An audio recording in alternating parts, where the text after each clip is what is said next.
میں کبھی تہجد پڑھ کے محنت کرتے ہیں، کبھی نمازیں پڑھ کے محنت کرتے ہیں، کبھی تلاوت کر کے محنت کرتے ہیں، تو یہ سب کما کما کے نیکیاں اپنے دیش میں بھیج رہے ہیں. اور اللہ کوئی مسجد بنا رہا ہے زمین پر، اس کے لیے محل بن رہا ہے جنت میں.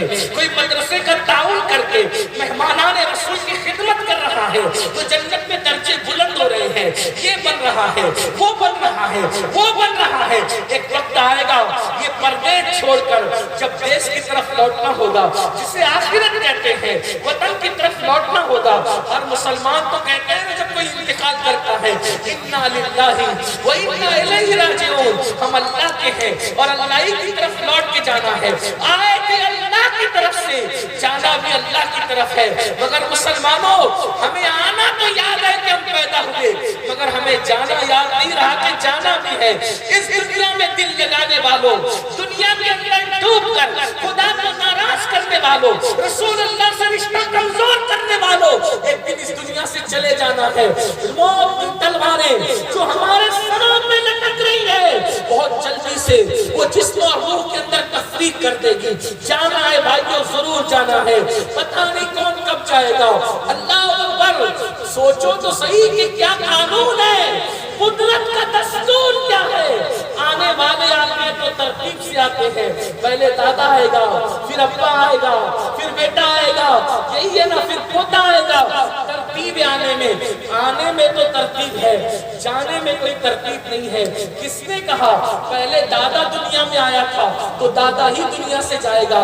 نہیں، دنیا میں دادا پہلے آیا تھا.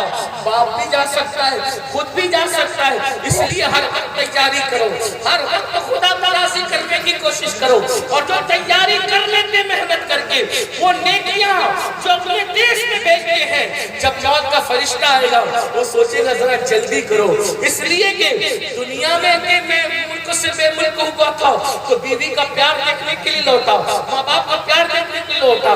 لیکن قربان جب میں اپنی اصل وطن لوٹوں گا جسے جنت کہتے ہیں تو وہاں رسول اللہ کا تبسم ہوگا. غوث اعظم کا دامن جب پکڑنے میں میں ناز کرتا ہوں، اس غوث اعظم کا دیدار کروں گا، غریب نواز کا دیدار کروں گا، سابل پاک کا دیدار کروں گا، مخدوم اشرف کا دیدار کروں گا، اپنے مرشد کا دیدار کروں گا.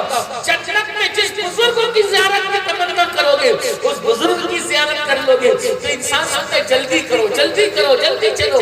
لیکن اللہ اکبر، یہ مومن کی، نیک کی، متقی کی موت کا پس منظر ہے کہ وہ آیا تو دنیا میں روتے ہوئے، مسکراتے ہوئے جاتا ہے. کیوں؟ اس لیے کہ پتہ ہے خدا کے قرب میں جانا ہے، خدا کی بارگاہ میں جانا ہے، رسول اللہ کے قرب میں جانا ہے.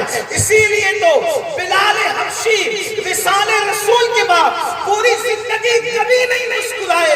لیکن جب انتقال کا وقت آیا تو آپ کی بیوی نے کہا ہائے غم، تو آپ نے بیوی سے کہا